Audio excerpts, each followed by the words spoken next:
Hello there, and welcome to this big news, this important episode of Ignition Time. Folks, this is big news for the unemployed because the Biden administration has just made a big announcement about those who are unemployed and on the PUA program, the Pandemic Unemployment Assistance Program. So, the Biden administration has announced that workers will still be eligible for the PUA program, the Pandemic Unemployment Assistance Program, if they turn down a job due to unsafe conditions. Unsafe conditions meaning if the workplace, if the employer is not keeping up with and is not compliant with guidelines to protect their employees during the pandemic. Here's a brand new article on your screen from the Washington Post. Biden administration has just expanded unemployment insurance rules to allow workers who turn down unsafe job offer. So this is good news because this essentially makes things a little bit easier. You're not forced to go back to work to a job which could be potentially unsafe, and and you're not going to be concerned that, hey, I might lose my unemployment insurance if I lose that job. So if you turn down a job offer because of unsafe conditions, you are still eligible for pandemic unemployment assistance, the PUA program. The PUA program is intended for self-employed workers, for gig workers, for part-time workers, and it was instituted as a direct result of the CARES Act. It did not exist prior to the CARES Act last year. So here's the reporting from the Washington Post. The Biden administration has expanded unemployment insurance eligibility today. This just happened to include workers who refuse job offers at unsafe work sites. Now, keep in mind that the Biden administration had made a pledge in the past to reduce the pressure on people who say that they have been forced to return to work.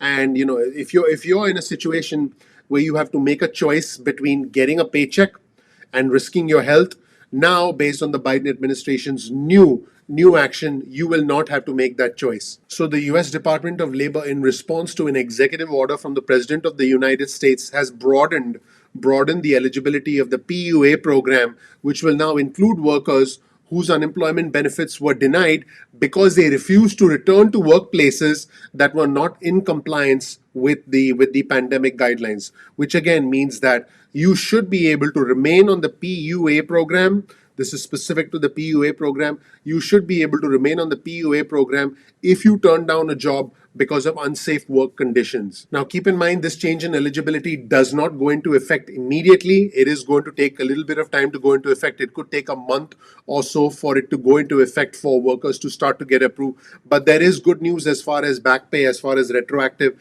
benefits are concerned. So keep in mind that right now there are significant delays. There are significant delays amongst the unemployment benefit systems for you to get your benefits. You know that, I know that, and a lot of state agencies are completely overwhelmed. Now, the good news is, as far as retroactive pay is concerned, if you are found to be eligible for the Pandemic Unemployment Assistance Program because you turned down a job because of unsafe work conditions, you will, as long as you're found to be eligible, you'll be able to receive backdated payments.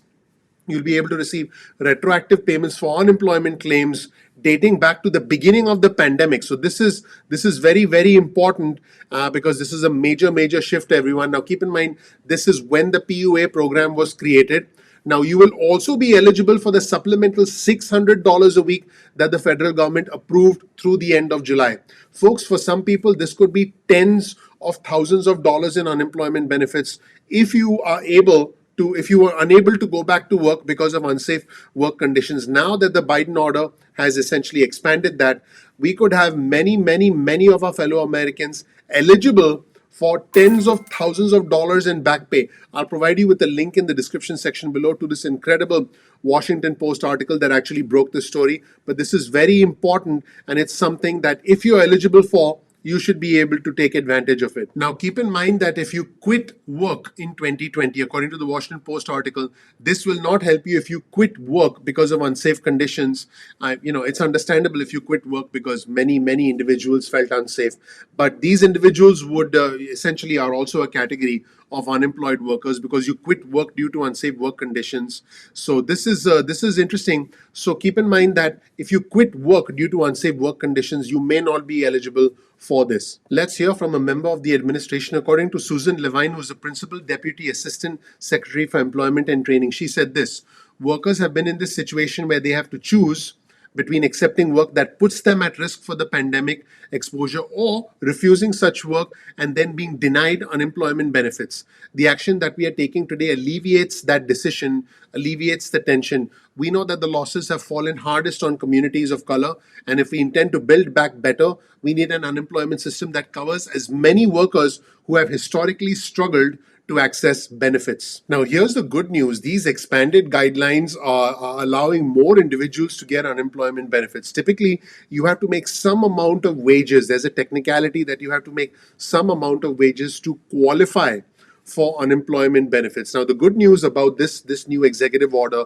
and this expansion of benefits is, let's say you've lost hours at work. Okay, so let's say you've lost hours at work, as in you were working at a restaurant. You now would be eligible for these benefits, including all the retroactive pay, which is major. So I'm going to quote from this article.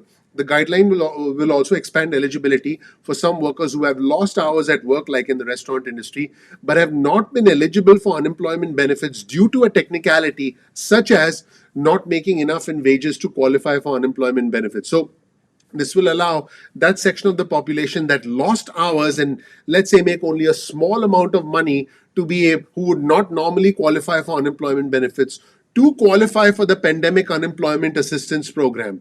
This is big. This is very big, and this does include retroactive pay. Now, how do you qualify? So let's say if you're a worker and you're saying that your workplace is unsafe, you will have to attest under the penalty of perjury that your workplace was not compliant with either local, state, or national standards about the pandemic, and other rules like social distancing, disinfecting and cleaning and mask wearing were not in place according to the Department of Labor.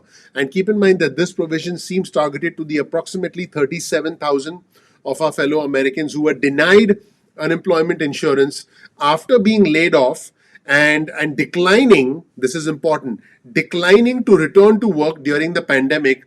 And keep in mind that there are a lot of individuals who fall into this category. But this I want to be clear. This will have no impact on the 1.23 million of our fellow Americans who have been denied unemployment insurance after voluntarily quitting work. This is very important. There are just over there are almost 1.25 million of our fellow Americans who were denied unemployment insurance because they voluntarily quit work, and it is not known if these individuals can qualify for the PUA program. So let's wait and see what happens. In the meantime, here's an analysis from David Rubenstein, who's a co-founder of the Carlyle Group, about how serious the unemployment benefits issue is. In fact, it's a bigger threat to the economy than market speculation. Let's take a look at this segment from David Rubenstein, who's a co-founder of the Carlyle Group, who actually spoke about the unemployment problem in our country being a greater threat than market speculation. The market has been going through some wild swings, but unemployment is a bigger problem, and the Biden executive order does go one step forward in addressing that. Let's roll the tape and hear from David Rubenstein. We heard from Charlie Munger yesterday. He was speaking at the Daily Journal annual meeting, and he had some pretty harsh comments for a lot of corners of Wall Street, but especially when it came to things like Robinhood and promising free trades and what that means to take in retail investors. He thinks it's gambling that's sucking them into this. What do you think about those thoughts? Charlie Munger is a brilliant investor, and as you know, he is willing, as you've covered him for many years, to say what is on his mind, and he doesn't hold back. And I think he has some really good points. There's no doubt there's some speculation in some areas of the market. There's no doubt that some people are trading stocks they really don't know what they're doing, and some people are basically using an excessive margin, I think. But I think on the whole, the stock market's not our biggest problem. The biggest problem we have right now is the economy is still weighed down by COVID. And until we get out of that and we get back to a situation where we have more closer to full employment, the economy is not really going to be fair to everybody. So I think the biggest problem we should worry about is not people speculating. Young people might be speculating buying some stocks that maybe they shouldn't be buying. The real big problem is all the people that are out of work. And we have a real risk that we're going to have a country of two cities, really, a tale of two cities, where people are going to be a permanent underclass and they're never going to catch up and get back to where they should be. So that's the biggest problem for the economy right now.